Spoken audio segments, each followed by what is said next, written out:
Le concept de conscience du Nouveau Testament est de nature plus individuelle et implique trois vérités majeures. Premièrement, la conscience est une capacité donnée par Dieu aux êtres humains de s'auto-évaluer. Paul fait référence à plusieurs reprises à sa propre conscience comme étant bonne ou pure. Acte 23, 1, 1 Corinthiens 4, 4. Paul a examiné ses propres paroles et ses propres actes et a constaté qu'ils étaient conformes à sa morale et à son système de valeurs, qui était bien sûr basé sur les normes de Dieu. Sa conscience vérifiait l'intégrité de son cœur. Deuxièmement, le Nouveau Testament décrit la conscience comme un témoin de quelque chose. Paul dit que les non-juifs ont une conscience qui témoigne de la présence de la loi de Dieu écrite dans leur cœur, même s'ils n'avaient pas la loi mosaïque. Romains 2, 14, 15. Il fait également appel à sa propre conscience qui lui témoigne qu'il dit la vérité et qu'il s'est conduit avec sainteté et sincérité dans ses relations avec les hommes. 2 Corinthiens 1, 12, Romains 9, 1. Il dit aussi que sa conscience lui dit que ses actions sont évidentes à la fois pour Dieu et pour le témoignage de la conscience des autres hommes. 2 Corinthiens 5, 11.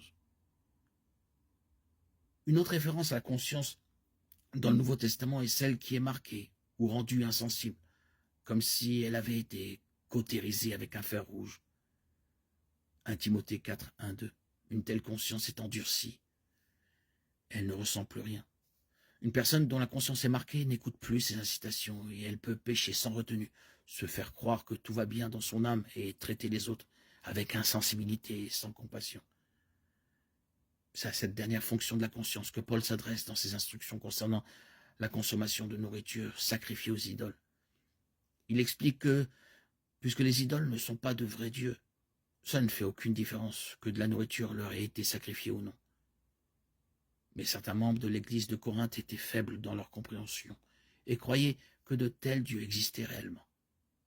Ces croyants immatures étaient horrifiés à l'idée de manger de la nourriture sacrifiée aux dieux, car leur conscience était influencée par des préjugés erronés et des vues superstitieuses. Par conséquent, Paul encourage ceux qui ont une compréhension plus mûre à ne pas exercer leur liberté de manger si cela amènerait la conscience de leurs frères plus faibles à condamner leurs actions. La leçon à tirer ici est que si notre conscience est claire grâce à une foi et à une compréhension mûre, nous ne devons pas faire trébucher ceux qui ont une conscience plus faible en exerçant la liberté qui vient avec une conscience plus forte.